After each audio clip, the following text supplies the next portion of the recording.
Change is blooming at downtown's Colonial Lake, and here with details on the thousands of native plants, eco-friendly gardening, and community efforts is Kellen Goodell, Interim Director of Park Operations with the Charleston Parks Conservancy. Glad to have you with us. Thanks for having me. So right behind me is Colonial Lake, and that's where you've been doing all the work. We have, yeah. Lots of work has been done out there especially in the last 3 to 6 months. Right, with completion expected in October, so you're not quite done yet, but you've already accomplished quite a bit. Yeah, so we have planted, with the help of volunteers, corporate groups, individual volunteers, and staff, over 7,000 trees, shrubs, perennials, ornamentals, ground covers, many of which are regionally native plants. And then we still have about 3,000 to go before the event and the kind of completion of the planting in October.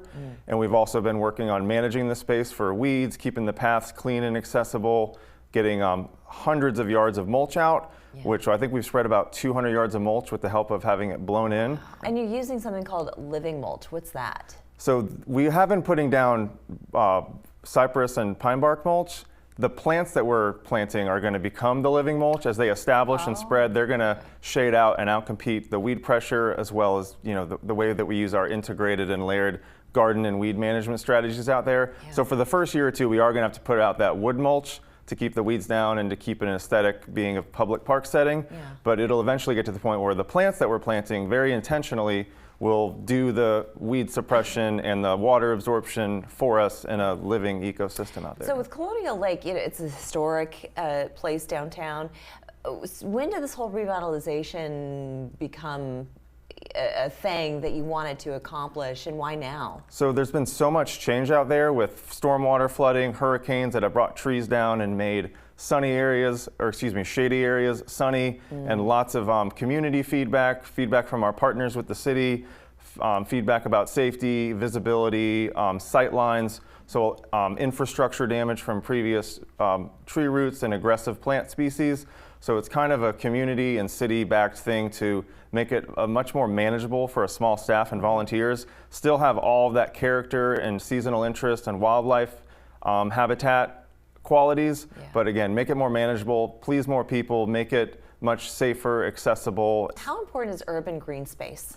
They're so important, and that's part of our mission. At the Parks Conservancy, we have 25 parks. This is just one out of 25 parks and community gardens and a food forest and events and programming that we want to elevate horticulture, create these beautiful public spaces that inspire people and also connect community. Yeah, indeed. So to the tune of 7,000 plus planted flowers, shrubs, things like that, it takes a lot of hands to do all of this, and you couldn't do it without your volunteers. So how has the community effort been in getting everyone together in the same place at the same time for the same mission? Yes, so we were founded as a volunteer organization and a gardening organization. We can't cover the ground that we do without our volunteers. We have 2 or 3 work days out there a week with volunteers, some in the mornings, weekday mornings, some on a Saturday morning, and our big one over the summer has been an evening one, since we know people can't always volunteer at 9 a.m. on Tuesday, where they can come out after work, give back to the community, meet their neighbors. So those are called Weeding Wednesdays. Every Wednesday evening from 5 to 7, you can come out and pull weeds as we prepare to put more mulch down and clear space for new plantings, meet your neighbors, and we typically also do have a very social and food or beverage aspect at the very end, again, so you can socialize and connect with your community. Yeah, everybody likes to come around for that. And when you're talking about making it a sustainable garden, also eliminating any of the toxic herbicides and things like that, maybe you could share with our audience that they can also use at home techniques and other materials that can be used to get the weeds out, keep the weeds away, and also planting perennials, which I think,